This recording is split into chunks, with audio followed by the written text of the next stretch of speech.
Hi, Assalamualaikum warahmatullahi wabarakatuh. I'm Farhan bin Akbar. Today I would like to present about the introductions, the activities of the business and also the founder of AIG. Alright, we move to the introductions. First is American Colonist Vendor Stars 1892 until 1960s are created AIG on December 19, 1999 in Shanghai with American Associates of AAU. 2 years after growing significantly, Star launched a life insurance business by late 1920s that had a branch in China. Then his attention shifted to the prospect in Latin America, and AIU founded its branch in Havana, Cuba in late 1930. When it came to offside of the decrease of business in the looming World War II, because the continuous expansion of Latin American agency proved critical. American International Underwriters AIU was established after World War II, offer insurance for American military troops who were stationed in Japan and Germany, while AIU expansions throughout the Euro marked roughly from the 1940s until the mid-1950s. Alright, then France and Italy and also UK is eventually came to an end. Office were open.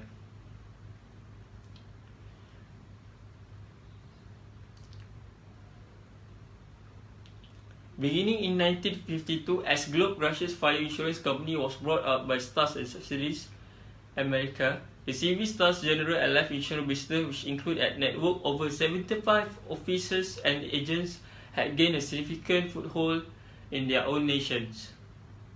In 1960s, Maurice Greenberg, afterward known as Hank Greenberg, formerly known as CV Stars, to launch international accident and health divisions. In 2006, Star was able to reorganize its US holding into successful multi-line carrier after having a reorganized one-year holding. AIU was able to price insurance on the basis of its future return even if sale of specific goods fell significantly for extended periods. In 1967, American International Group AIG was established as a single umbrella company for all of CV. He was appointed to replace Star in 1968 and in 1969 and becoming a public in 1971 when it was established. Because of changes in international politics, AIG found itself under the duress of various problems through 1970s. AIG was able to extend its markets to serving a special sector with special energy, transportations, and also shipping products. From a varied assets, AIG was able to get access to new stream of income in 1990s, including the acquisitions of ILFC, a company that leased an aircraft to the airline sector. AIG was the first multinational insurance firm to operate in China since 1940. In 1999, AIG purchased a retirement saving company founded by billionaire philanthropist Ali Broad. Okay, we go to the last part, which is the founder of the AIG. The Cornelius Vendor Star, which is a founder of AIG. The AIG of Star Companies was founded by Cornelius Vendor Star in Shanghai, China, which eventually became known as CV Star and Company. It was once estimated that AIG market worth increased from 300 million to 180 billion dollar, making it the world's most comprehensive insurance company. Star was the firstborn on English and Dutch parents. His father was a railroad engineer. He returned to the Fort Bragg, CA in 1910 after attending the University of California, Berkeley for 1 year. At 19, he began his first business providing ice cream. World War I had finished, therefore he was never shipped overseas. When he became a number 2 contest desire to travel, he bought to ship to Japan and established the Pacific Mail Steamship Company in Yokohama. Last but not least, he continued to work for several insurance firms in Shanghai the following year.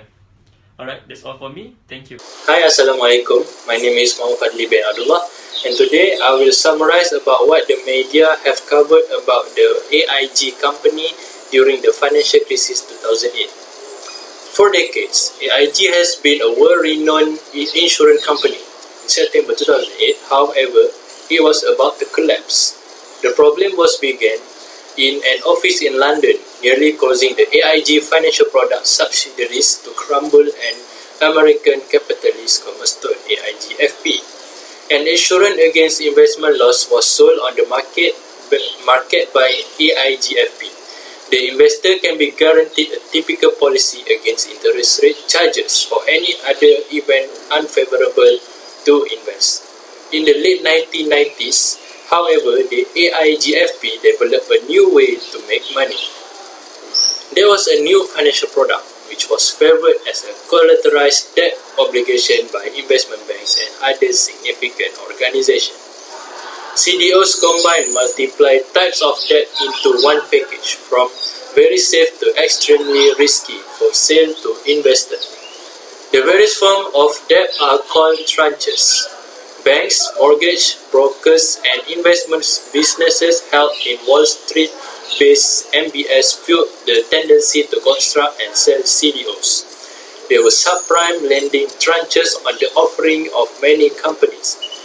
MBS were supplied to people who were unable to rescue them, leading to the bubble's development toward the end. The trend was decided by the AIG-FP. It would provide CDOs financial product known as a default loan swap. You probably will not have to pay for this insurance. The CDO insurance plan has been a wonderful success for a while. In around 5 years, the revenue for the division have gone from $737 million to over $3 billion, almost rise in the 17.5%. Many of the assured CDOs comprise the lowest rate tranches of bundle mortgages and subprime loan. In relation to this loan, AIG considered default were minimal. The tragedy then starts. The forecast of household borrowing rose to high standard. The guaranteed coverage of AIG was payable. The sector of AIG-FP has lost around $25 trillion. The losses have been exacerbated by division accounting difficulties. As a reaction, the loan rating lowered AIG, forcing its investor to provide security. This significantly aggravated the financial predicament of the company. AIG was aware of the risk of insolvency. This was prevented by the federal government. A series of discussions took place during the AIG negotiation with federal officials. Once it was decided that the corporation was too vital to collapse and to save the world of the economy, a deal was reached. The Federal Reserve extended the loan to AIG in exchange for 79.9% of its equity. The initial amount to be replaced by interest amounted to $85 billion. The contract terms were then amended on the debt brace. A further $150 trillion has been invested in AIG by the Federal Reserve and the Treasury Department. AIG can't escape controversy with its rescue. Some ask if the government should purchase a complicated insurance company using taxpayer money. The use of stable fund to compensate the AIG officials were particularly reprehensible. Others, nevertheless, noted that due to the interest paid on the loans, the bailout was actually beneficial to taxpayers. In fact, the government had $22.7 billion in sales. That's all from me. Hi, Assalamualaikum. My name is Haja Aisara binti Arafidin. Today I would like to present about the issues on financial risk that triggered the serious financial problem and the main causes of problem faced by the AIG company. Okay, 11 years ago, around year 2007 to 2008, the world experienced the worst economic collapse since the Great Recession. This fall sent shockwave around the world, including every continent and country. AIG was the most significant cause of this Great Recession because they buy CDO. Okay, next, late years 1990s, America received a massive inflow of foreign capital from the country that have a financial problem, which is Russia and the Asian country. Moreover, American banks naturally don't want that money just lying around earning no interest, so they made it easier to get mortgage as a way to lend out this cash. Americans who would normally not get home loans found it very easy to get this mortgage or loan to buy house. After all, was the American dream. Banks made it easier to secure a loan by offering adjustable rate mortgage with minimal down payment and accepting customers with a bad credit scores. In addition, the credit default swap was popular with both AIG and fund companies. In only just 5 years, his revenue increased more than $3 billion each year. AIG becomes greedy. This is because they are make free money by selling this credit default swap. Next, AIG actually should have $1 million in asset to pay back the coverage insurance if anything happen. However, AIG are only relying on the statistic probability and hope that the housing market will not fall or collapse. However, in the year 2007, the strategy are not working anymore. The housing market start crash and the subprime mortgage increase their rates. It makes the monthly repayment house increase, so it makes indirectly CDO start collapse. However, at this time, banks are not concerned. It is because banks rely on AIG to keep their part on contract. At this point, AIG just realized that their company need to pay up too much CDOs to cover. On September 2008, AIG ran out of money and indirectly make all banks are gone down. And at the same day, Lehman Brothers, one of the America's oldest and largest bank, are declared bankruptcy.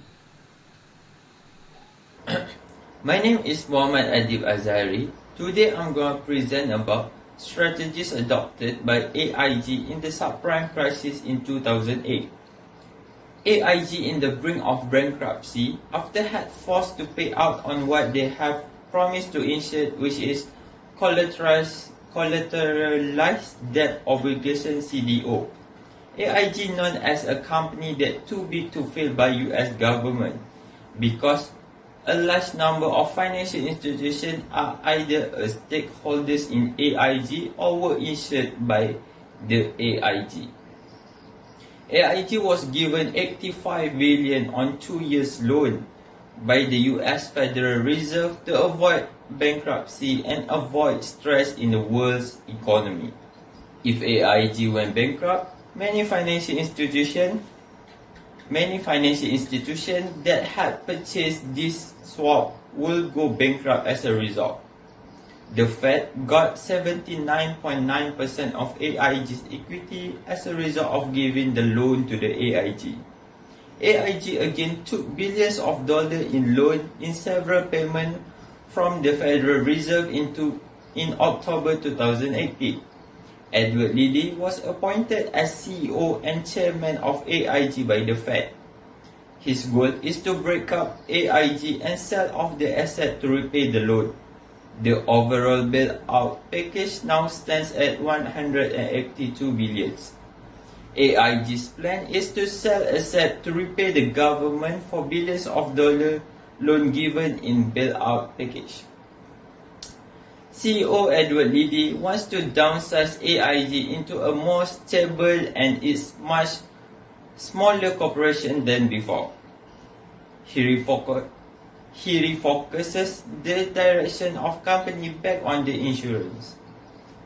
This transaction was challenging due to the financial crisis which caused the value of the property to drop. In August 2009, AIG appointed Bob Benchmark as CEO. He closed the financial product division and put everything available for sales. He managed to sell 80% of the American General Finance, the company's consumer credit segment. Ben Mosh need to downsize AIG's portfolio to get the companies back on the track, financial risk under good management, and loan being paid. Since Ben Mosh took over, the stock has increased by 185%. The government liquidated all of its holding in AIG stock in December 2012. The Financial Stability Oversight Council decided on September 29, 2017 to leave AIG status as too big to fail. The government and taxpayer recorded a large profit of 22.7 billion from the AIG rescue. That's all from me. Thank you. Alright, I will continue this presentation. On my part, I will explain the recommendation that we had discussed based on the issue that AIG was facing. So, based on our observation, we found that there is several ways that had been recommended by others regard to this financial crisis. However, we believe that there is one most important thing that AIG should have considered and should consider in the future, which is appropriate risk management.